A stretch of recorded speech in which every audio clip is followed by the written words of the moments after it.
Much for coming down here. I wasn't sure how many people to expect on a summer Sunday. Oh, yes, of course. Thank you. But we appreciate you being here to talk about community organizing and some of the fundamental practices for community organizing.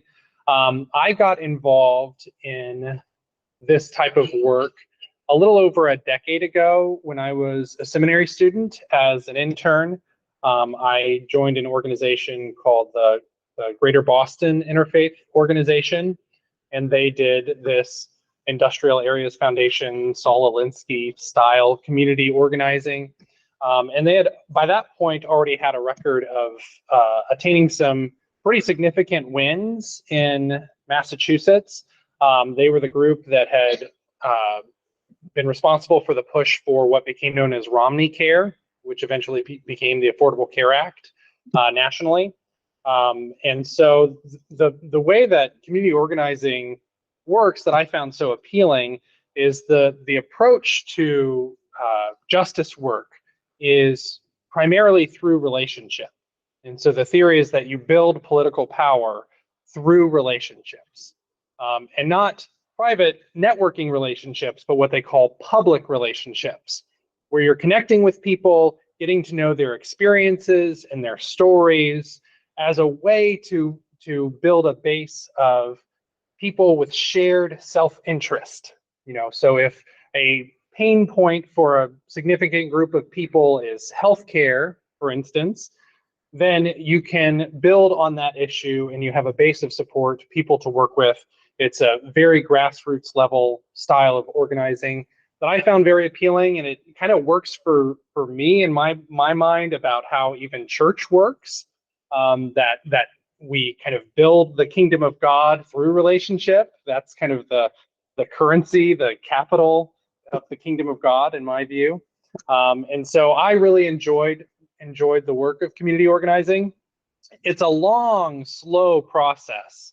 So a campaign might take 3 years to fully form and develop. And so there is kind of a difference between community organizing and activism. With community organizing, you start with what we're going to focus on today, which is one-to-one relational meetings. And after you've done, they would usually do 1,500 or 2,000 one-to-one relational meetings at GBIO. And they would identify key issues that seem to pop up around the community. And then they would look at those different issues and they would have house meetings focused on those different topics with key stakeholders who seem to resonate with those issues. Then after that, they would form research groups that would really dive into some of those topics. I was involved on a research group for about 1.5 years, focused on the opioid epidemic, studying heroin use in the Boston area. I was in Boston doing this. So when I was on the research team, that was probably 8 years ago that I was focused on that. But after 9 months of doing deep research, we try to identify something about the issue that is actionable, something that we could realistically do something about. There are a lot of issues that aren't actionable. The division in the country. There's nothing actionable about that. There's no policy we can propose or anything that's just going to solve that issue. And then after all these research teams have identified something actionable, then we would try to discern together which of those were actually winnable. What could we actually get something done with? So my research team was not chosen. So we did 9 months of work. That was good work, but it didn't lead anywhere.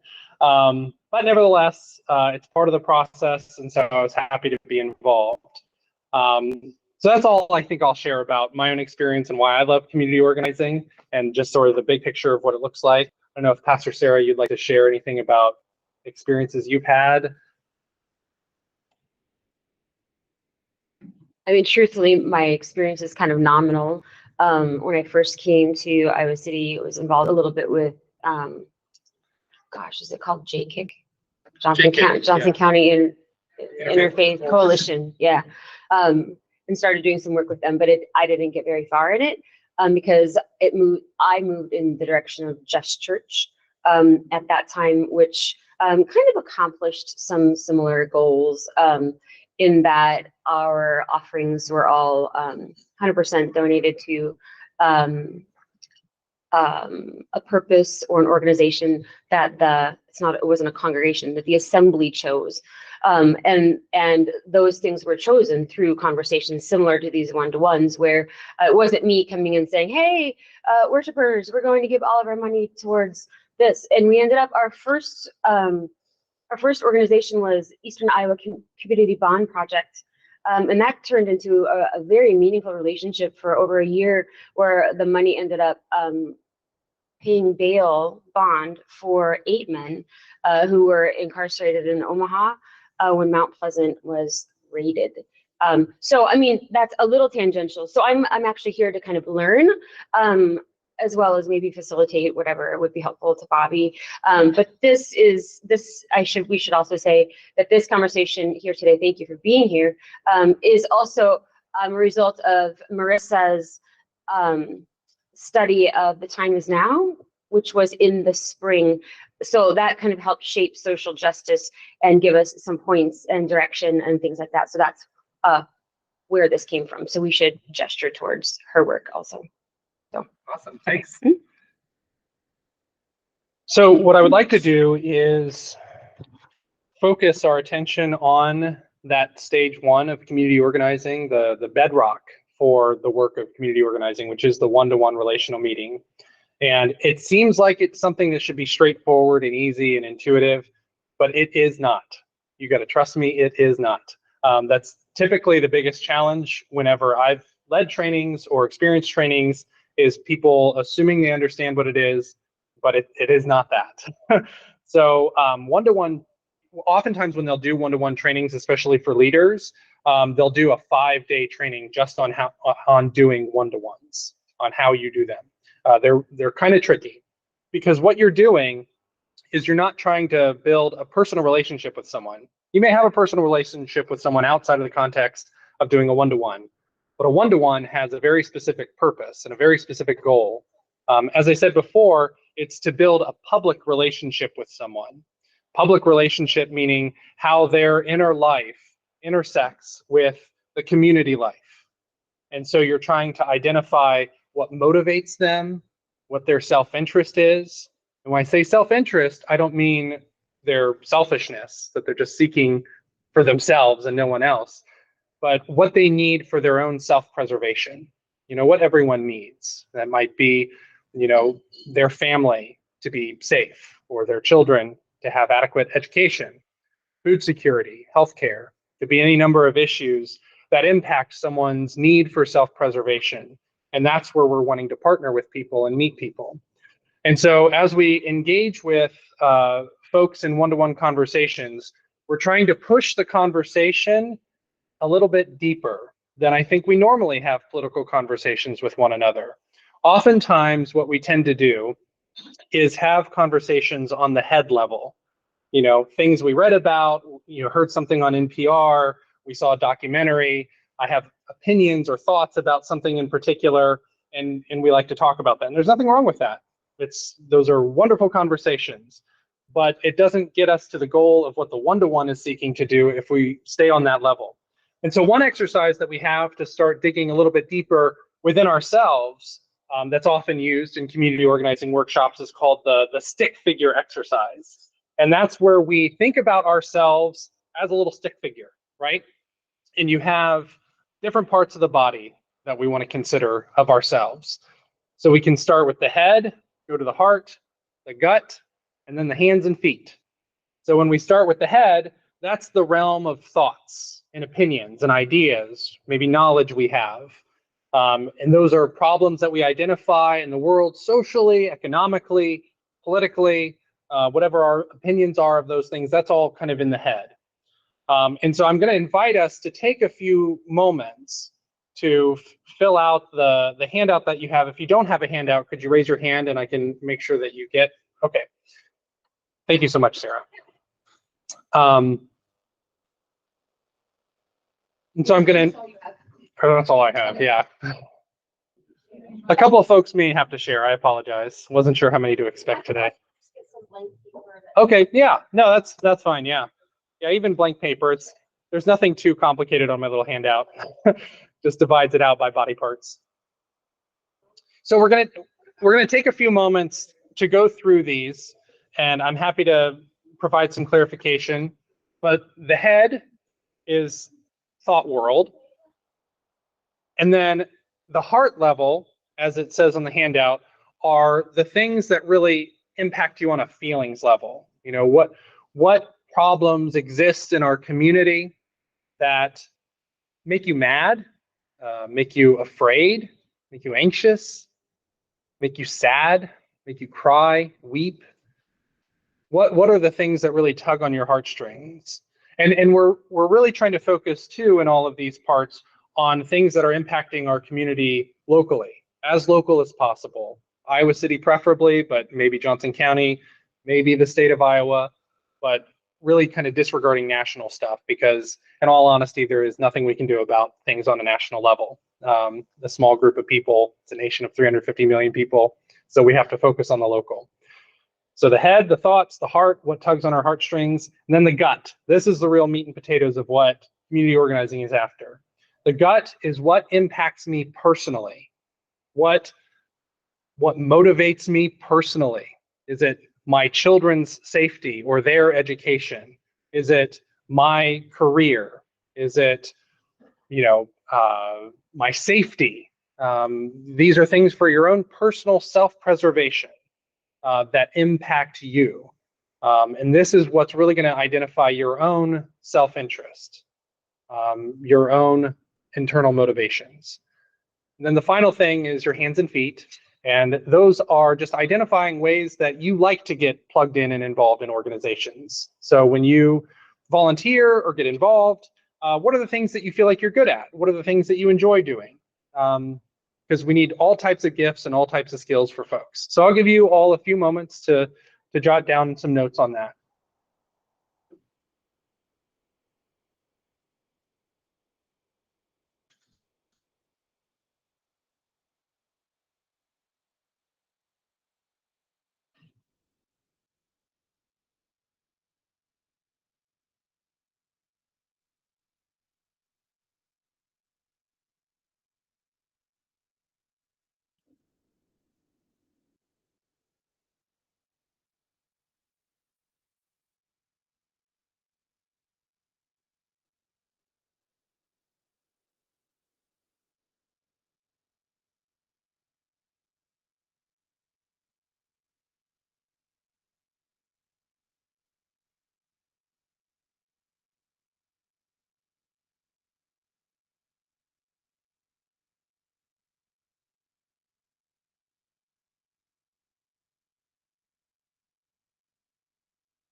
Maybe just another moment to wrap up.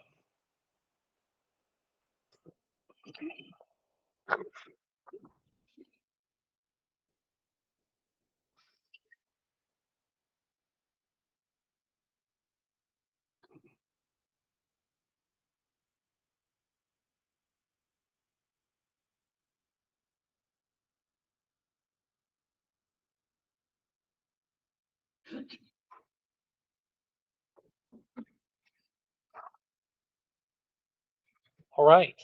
Thank you all. I'm sure I gave some people too much time and others too little time. Hopefully we found the sweet spot. How did it feel to kind of do that internal work of figuring out your relationship to the community? Was it easy? Was it difficult? I thought it was difficult. Difficult, yeah, right? Yeah. Why is it scary? I think, because I don't usually think of myself as a computer. Yeah. Yeah, and that's I think one of the key differences with community organizing from other types of activism that I think can be discomforting at times is with community organizing, because you want to start at the grassroots level and not assume that that what society determines to be experts are not the actual experts. Scholars, political leaders, writers, journalists, they're not necessarily the holders of information about what the problems in the world are or what their solutions are. But instead, that people, their own lived experiences, are the ones who know best to identify what the problems are out there in the world and should be the ones who have a seat at the table to identify what the solutions are. And so, whereas you might have other, and I'm not trying to criticize other forms of activism. I think that there's a necessary place for many different types of forms of activism. But with a lot of types of activism, you kind of get together people who already have a shared opinion about what a solution to a problem is, and then they advocate for that. But with this type of community organizing, you don't assume that you have a solution in mind. You don't even assume you have a problem in mind. What you do is you seek to build public relationships with people to be able to identify what the problems are out there in the world, what the problems are in our community, so that we can partner with them to be in solidarity, to not have pity on people who are suffering, but to have compassion, literally to suffer with people, to stand with them, to build a base of power to make meaningful change. And sometimes that might be big things like, the Affordable Care Act, Romney Care in Massachusetts. Other times it was things as simple in Boston as adding more exterior lighting to housing projects, because we found that that would reduce crime levels and increase safety among public housing, which isn't an obvious justice issue. And it took a lot of work to get there, to improve the lives of people in really creative ways. So we're going to get an opportunity to experience one-to-ones, but I want to make sure that we kind of frame it a bit so we understand what makes one-to-one so tricky. One-to-ones aren't really an opportunity where you're trying to get to know another person. So you have to kind of avoid asking personal questions. Oh, how long have you lived in Iowa City? How old are your kids? What school do they go to? Do you like it here? Those kinds of questions that you might have in a chit-chat conversation. Because we have very specific goals and we want to be respectful of people's time and be as efficient as possible getting to where we want to get to, one-to-ones are very focused on trying to get from the head level to the heart level to the gut level to identify experiences and stories and self-interests in the other person. And so as the person who's the organizer in the organizer role, who invited the other to do a one-to-one with them, your role is to listen at least 75% of the time, is the rule of thumb. And most of what you say should be in the form of questions, curious questions. You're not, a FBI interrogator or something, really trying to get information out of someone. And you're not a journalist, really trying to get to the bottom of something. But you're endlessly fascinated and curious by the sacred and unique experiences of another individual, and you're just kind of uncovering it like it's this beautiful mystery to be discovered. and you're kind of discovering it with them. And ideally, like I said, you want to move beyond what their thoughts are about the problems in the community, understanding what their actual lived stories and experiences are in the community, and how that impacts them on a personal gut level, like how that threatens their self-preservation. And so I have on the back of your handout some really kind of helpful keys of what to do and what to avoid in a one-to-one. And so if you're asking questions and you're just, as the listener, as the organizer, curious about another person's lived experience, you would avoid getting into the role of giving advice or sharing your opinions or thoughts or how to solve their problems. Because I guarantee you, someone who is facing some challenge in the community has thought about it probably a little bit longer than you have. And so if there was a simple off-the-cuff, shooting from the hip solution to their problem, they probably would have thought about it by now. And so you also don't want to get into the role of, again, having a private relationship with this person in this conversation.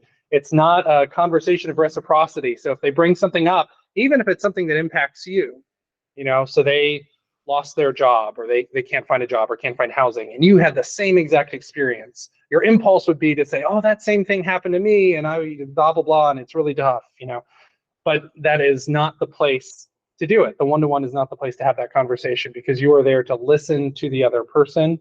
You can empathize, you can say, oh, I'm so sorry to hear that happened to you. Could you share more about that experience, or how has that shaped the way you view our community? So empathy is obviously allowed, permissible. And so there are a few sample questions here on the handout that are open-ended, because you don't want yes or no questions. Oh, do you like Iowa City? Or do you think the police department does a good job in Iowa City? Do you think there's enough housing? Those are yes or no questions. It doesn't lead people to dig a little bit deeper. And so you have to ask open-ended questions that don't have yes or no answers. There are a few samples there, and follow-up questions should just help them to dive into what's really motivating them, what really gets them on a deeper level.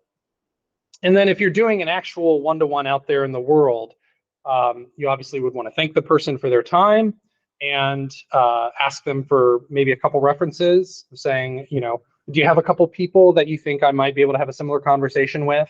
And that's how you get leads to speak to other people. And that's how a movement spreads out to really be a grassroots level movement. And then afterwards, it's always a good idea to jot down some notes so that you can remember, oh, what were the issues that this person brought up? What were some things that really struck me about this person? Did they have a really powerful story? Just so that you kind of have it on record, because it might be that this person could be key. If eventually down the road we have a campaign on this issue, their story is one that we would want to share in the presence of politicians or newspapers to really get people to resonate with the issue, not on an intellectual level, but on a heart level, so that we can build a movement of solidarity that moves past even among the organizers, but among the public, to really engage hearts and not just minds.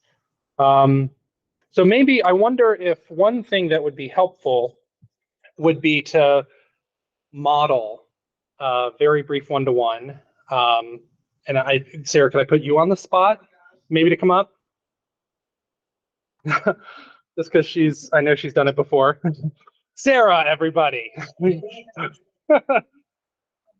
Yeah. And at this point, are there any questions about one-to-ones or just community organizing? Yes. I'm just thinking about all of this.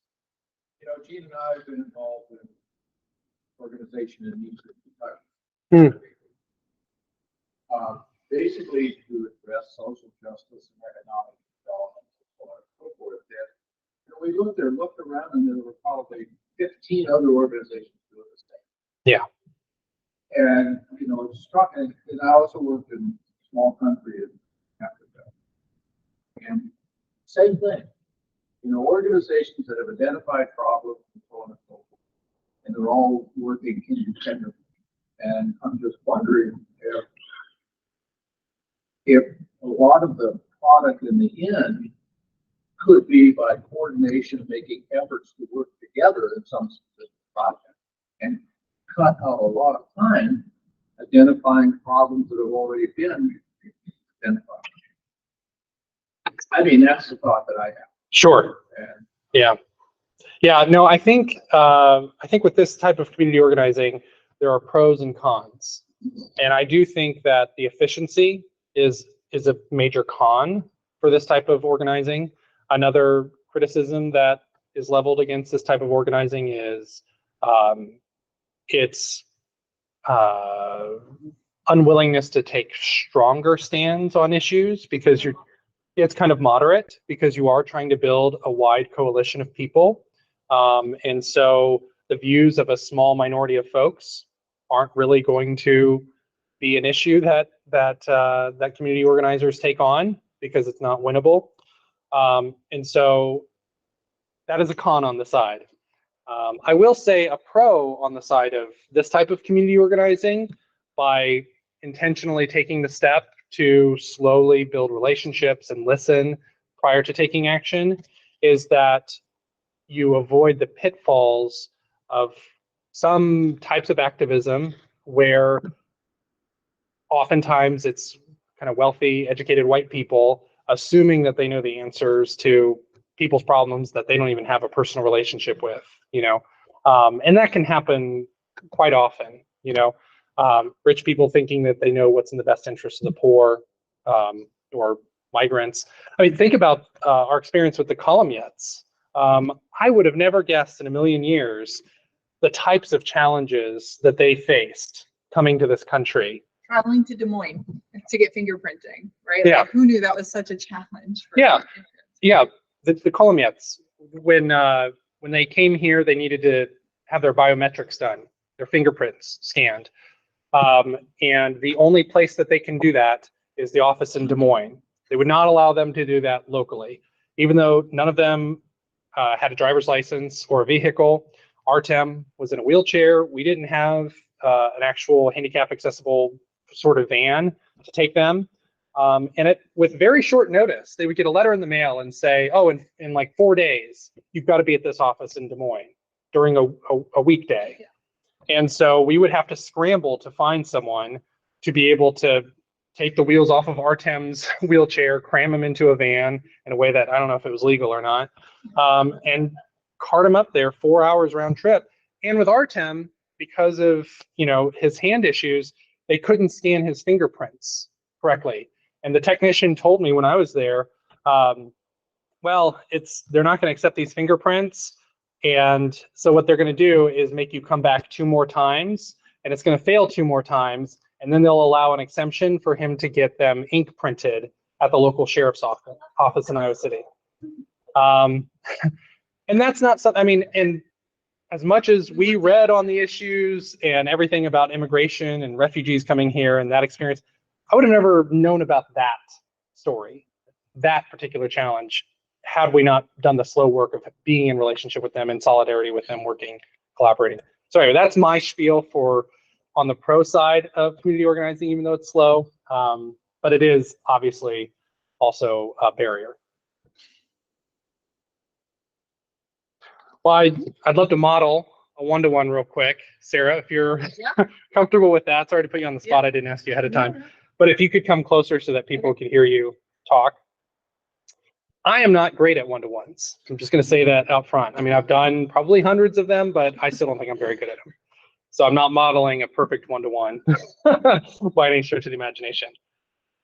Hello, Sarah. Hello. Hi, Bobby. Thank you so much for taking the time to meet with me today for 30 minutes. I'm a member at Gloria Lutheran Church in Iowa City, and we have this initiative where we're just trying to reach out to local community members and stakeholders to hear about their experiences in the community, just to better help us serve the needs in our area. So what are some problems that you've encountered in our community?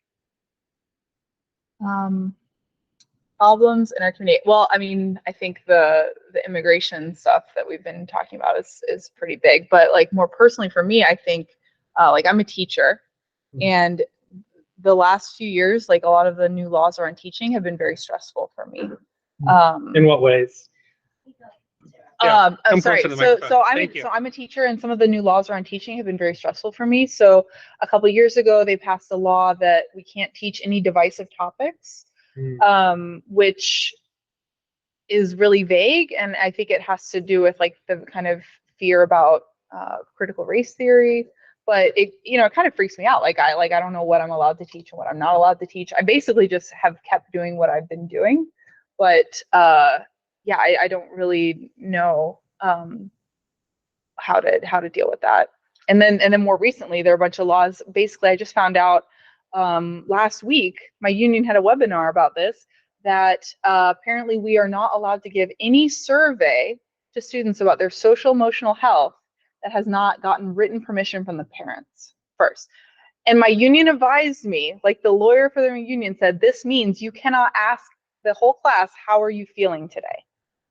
Like that's a social emotional survey that needs written permission from the parents. So like that kind of stuff is really freaking me out.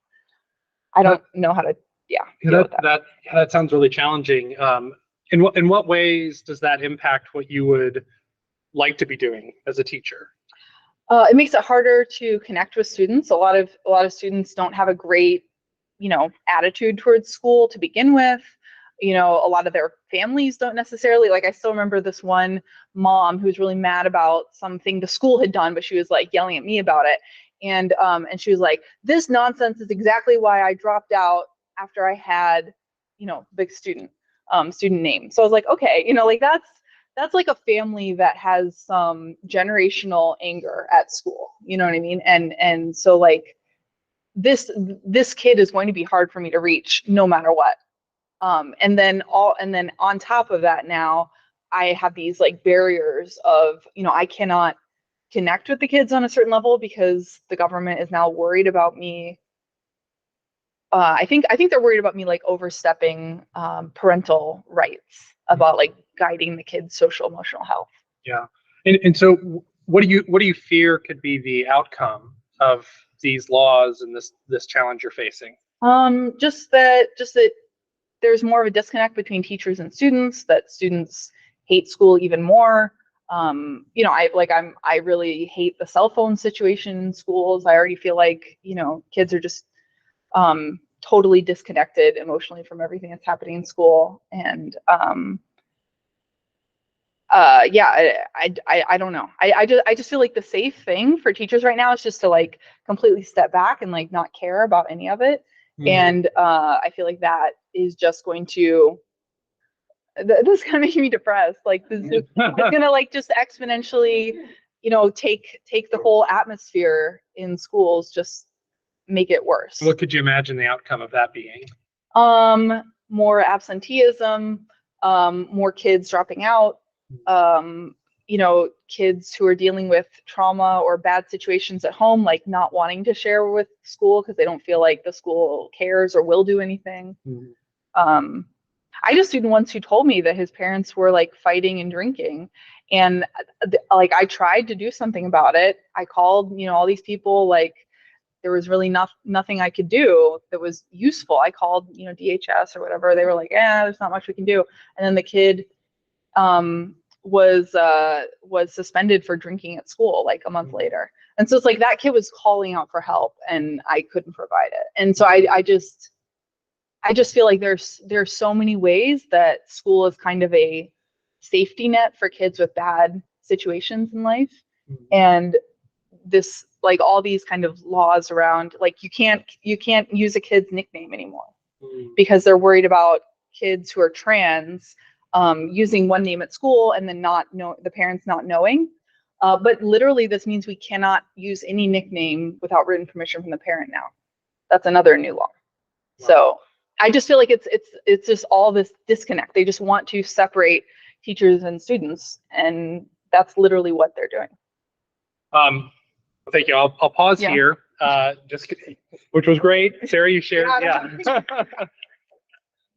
Now we're all set. Yeah, right. No, I mean, It's rough. It is rough. Yeah. I feel like they're being depressed. Yeah. Yeah, and so if I Right. Yeah, I feel really upset about Right, it. right. So then, I mean, I would empathize. So if we were to continue to do the one-to-one, I would say, oh, that sounds really tough. I'm really sorry to hear that. And then I might ask her, what could you imagine solutions being? Have you seen any other teachers working around that in creative ways? Or, just kind of probing and exploring. But I mean, Sarah was really good. I'm going to be very, I'll tell you, I'm going to be very direct with my students about what I can and can't do and how I feel about it. And, if you need me to do more, like we'll talk about it, and we'll figure it out. And there's still counselors are still allowed to have a lot of privileges that teachers are not. So Yeah, so those would be things that we would kind of continue to explore. But Sarah was really good about just thinking about the one-to-one, about diving deep into personal experiences, stories she had with individual students, how she feels like that impacts her mental health. That I was picking up that her sense of meaning and purpose and making an impact through her career is something for her own self-preservation and probably and I mental might health. get fired if I do the wrong thing. Could get fired, so there's a threat to her career as well. So those are key motivators. It's gut level stuff. And Sometimes sense that it's okay, that's it, I can't go any closer. sure, yes. Yeah, you don't want to make people uncomfortable, obviously, and so you just want to kind of be a gentle, curious presence. And you can, if a topic has been adequately explored, I might bounce back and say, oh, are there any other problems that you've experienced outside of that one or a different one? And you can just keep asking questions. But if they aren't the talkative type, then you can just kind of end the one-to-one early, and you don't have to spend the whole 30 minutes. Because part of what you're doing too in the one-to-one is identifying possible leaders and possible people who might be involved. And if someone's not particularly fired up about anything, then they may not be a good candidate for follow-ups down the road. Then you ask them about the references. Yeah, and then you might ask them for references. Oh, yeah, go for it. But I want to give us time, because I know I don't know what time we started, but I want to be respectful of everyone's time here. And so I'd love to give everyone here an opportunity to just practice doing a one-to-one. So one person would be the listener, and the other person would be the sharer. And we'll just spend a few minutes doing that, and then we can switch roles and try that out. And you can refer back to your head, heart, gut stuff you already filled out. Hopefully that generated some thoughts that you can share. And again, these don't have to be dramatic things that you share. It doesn't have to be, life or death. It could be as simple as, there's too much garbage in my local park and I worry about my kids. I mean, these are things that we would work on. More garbage cans in local parks so that kids weren't cutting themselves on broken glass. It matters. And so it doesn't have to be dramatic. And just allow yourself the freedom to share. So partner up with someone. Make sure that everyone has a partner to try. I'll keep the time. It's just gonna be a strict 5 minutes for the first person to share, strict 5 minutes for the second person to share. I'll tell you when I'm starting the timer. So find your partner now. Okay.